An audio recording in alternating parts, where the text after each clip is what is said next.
যাই হোক, আজকে সংস্কৃত পরীক্ষা হয়ে গেল এবং আমি অত্যন্ত খুব খুশি আছি যে আমি যেমনভাবে তোমাদেরকে সাজেশনটা দিয়েছিলাম খুব শর্ট করে তেমনভাবেই এসছে।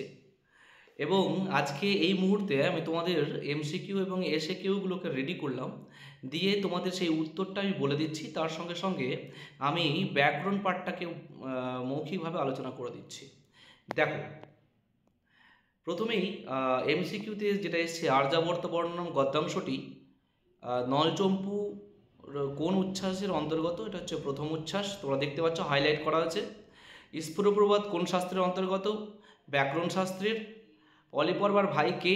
কশ্যপ। খুব সোজা সোজা প্রশ্ন এসছে। পরবর্তী দেখো, বিংশতি দয়ম, বিংশতি দয়ম শব্দের অর্থ কী? বিংশতি দয় অর্থাৎ 40। শ্রীকৃষ্ণ কাকে উপদেশ দিয়েছেন? শ্রীকৃষ্ণ উপদেশ দিয়েছেন কাকে? তোমরা ভালো করে জানো, অর্জুনকে উপদেশ দিয়েছিলেন। ত্রিলোকে কার কোনো কর্তব্য কর্ম নেই? শ্রীকৃষ্ণের, অর্থাৎ বি দাগ নাম্বার হবে অ্যান্সারটা, কৃষ্ণ। তারপরে চলে আসছে আমরা পাহি কৃপাময়ী মামা জ্ঞানম। এখানে পাহি শব্দের অর্থ কী? পাহি শব্দের অর্থ হচ্ছে এখানে রক্ষা করা। তারপরে হচ্ছে কোন পদটি গঙ্গার সম্বোধন নয়? এখানে নয় বলেছে, দেখো নয় হবে মুন্ডমালিনী, অর্থাৎ ত্রিভুবনতারিণী, তরল তরঙ্গী, সুরেশ্বরী, এগুলোকে গঙ্গাকে বলা হয়ে থাকে, কিন্তু মুন্ডমালিনী বলা হয় না। তাই উত্তর হবে ডি দাগ নাম্বার। চলে আসছে নাট্যাংশে, বাসন্তিক স্বপ্নম এর মূল নাটকটা কি? এটা হচ্ছে এ মিড সামার নাইটস ড্রিম। চলে আসছি বিজয়তাম अस्माकम अवनिपाहा, কে বলেছিলেন এই কথাটা? এটা বলেছিলেন ইন্দু শর্মা। ডি দাগের অ্যান্সারটা হবে, ভালো করে দেখে নাও, এখানে স্পেলিংগুলো খুব মিস্টেক করে দেওয়া আছে। উত্তর হবে ইন্দু শর্মা। বসন্ত হলেন, বসন্তকে কৌমুদীর প্রেমিক। নাটকের শেষে নেপথ্যে কি শোনা গিয়েছিল? মৃদঙ্গধ্বনি শোনা গিয়েছিল। চলে আসছি আমরা গীত গোবিন্দম হলো একটি গীতিকাব্য। চরক সংহিতা গ্রন্থের বর্ণনীয় বিষয় কি? চরক সংহিতার বিষয় হচ্ছে চিকিৎসা বিজ্ঞান। ড্যাশ দশগীতিকা সূত্রের লেখক আর্যভট্ট হবে অ্যান্সার। চলে আসছি তারপরে পূর্ণ বাক্যে উত্তর লেখো, অর্থাৎ এসে কিউ। গদ্যাংশ থেকে আছে আর্যাবর্তের মানুষ কাকে উপহাস করে? স্বর্গের দেবতাদেরকে উপহাস করেছিল।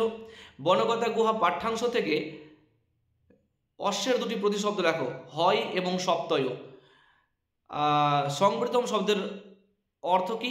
সংবৃত হচ্ছে বন্ধ করা, বিবৃত যেরকম খুলে দেওয়া, সংবৃত হচ্ছে বন্ধ করা। তারপরে আর্যাবর্তের শিক্ষা ব্যবস্থা কীরূপ ছিল? গুরুকুল কেন্দ্রিক ছিল।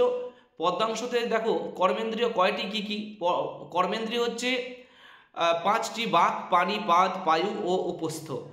আচ্ছা, খণ্ডিত গিরিবর মণ্ডিত ভঙ্গে, গিরিবরকে, গিরিবর মানে এখানে পর্বত শ্রেণীর কথা বলা হয়েছে, ছোট ছোট পাহাড় পর্বতকে এঁকে বেঁকে গঙ্গায় এসছে, সেটাই বলা হচ্ছে এখানে। মুনিবর কর্ণে, মুনিবরকে জন্যমুনি। নৈষ্কর্ম কি? নৈষ্কর্ম শব্দের অর্থ হচ্ছে মোক্ষ বা নিষ্কাম কর্ম। চলে আসছি ইন্দ্রবর্মার উদ্বেগের কারণ কি? দেখো, ইন্দ্রবর্মার উদ্বেগের ছিল তার বিবাহের দিনটাকে নিয়ে, কারণ বিবাহের দিন সে ছিল অমাবস্যা রাত্রিতে। বলছে কারণ চাঁদ ধীরগতিতে ক্ষয় হওয়ার কারণে অমাবস্যা রাত্রি পর্যন্ত দীর্ঘ অপেক্ষা করতে হচ্ছে, তাই তিনি উদ্বিগ্ন ছিলেন। তমানু কাচিত ইন্দুবদনা আছ, এখানে ইন্দুবদনা কি? ইন্দুবদনা হচ্ছে কৌমুদী। ইন্দুবদনা শব্দের অর্থ হচ্ছে সুন্দরী। সুন্দরী কে ছিল এখানে? কৌমুদী।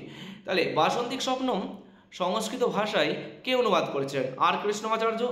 বিহায় শব্দের অর্থ কি? বলছে না বসন্ত বিহায় না অন্নং পশ্যাম, অর্থাৎ বসন্তকে ছাড়া। বিহায় শব্দের অর্থ হচ্ছে ছেড়ে বা ছাড়া। হ্যাঁ, তারপরে সাহিত্যের ইতিহাস, অভিজ্ঞান শকুন্তলমের বিদূষকের নাম কি? মাধব্য। একটি ভারতীয় প্রাচীন শল্য চিকিৎসা গ্রন্থের নাম কি? সুশ্রুত সংহিতা। আর স্ত্রী চরিত্র বর্জিত একটি সংস্কৃত নাটকের নাম মুদ্রা রাক্ষস। এবার আমরা চলে আসছি ব্যাকরণ পাঠে। ব্যাকরণে তোমরা দেখতে পাচ্ছ এ দাগ নাম্বার দিয়েছে 5-এর এ, মৎসং মৎসহ জলং বিনা ন জীবতি। জলঙ্গের নিচে দাগ আছে, এটা হচ্ছে বিনা শব্দযোগে দ্বিতীয়া। বি দাগের হচ্ছে ভিক্ষুকাহ পাদেনা খঞ্জহ, মানে পাদেরও নিচে দাগ আছে, উত্তর হবে জেরাঙ্গ বিকার। এই সূত্রানুসারে তৃতীয় বিভক্তি হয়েছে। চলে আসছি আমরা দুগ্ধস্য পানাং শিশুনা, তাহলে দুগ্ধস্য পানাং বলেছে শিশুর দ্বারা, তাহলে এখানে হচ্ছে কর্তৃ কর্মণঃ কৃতি, এই সূত্রানুসারে কর্মে ষষ্ঠী। মজ্জং ডি দাগ নাম্বার হচ্ছে মজ্জং রসগোলাকম রোচতে রুচ্চর্থানং প্রিয়মানঃ, এই সূত্রানুসারে রুচ্যর্থ ধাতুর যোগে মধ্যম পদে চতুর্থী বিভক্তি হয়েছে। তারপরে ই দাগ নম্বর বলছে নৃপহ রাজধানীম অধিবসতি। এখানে দেখো রাজধানীম মানে দ্বিতীয় নিচে দাগ আছে আর অধিবসতি আছে, অর্থাৎ উপান্নাধ্যাং বাসাহা। এটা ভালো করে পড়ানো হয়েছিল তোমাদেরকে। উপান্নাধ্যাং বাসাহা এই সূত্রানুসারে রাজধানীম এই পদটিতে কর্মকারক ও দ্বিতীয় বিভক্তি হয়েছে। দেখো তারপরে কি আছে, ব্যাস বাক্য সহ সমাসের নাম আছে যথাবিধি। বিধিম অনতিক্রাম্য, বিধিম অনতিক্রাম্য যথাবিধি। তারপরে হয়ে যাচ্ছে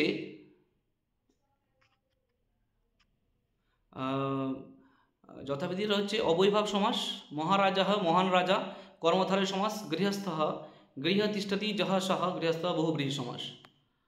চলে আসছি আমরা আচার্যা এবং আচার্যানী।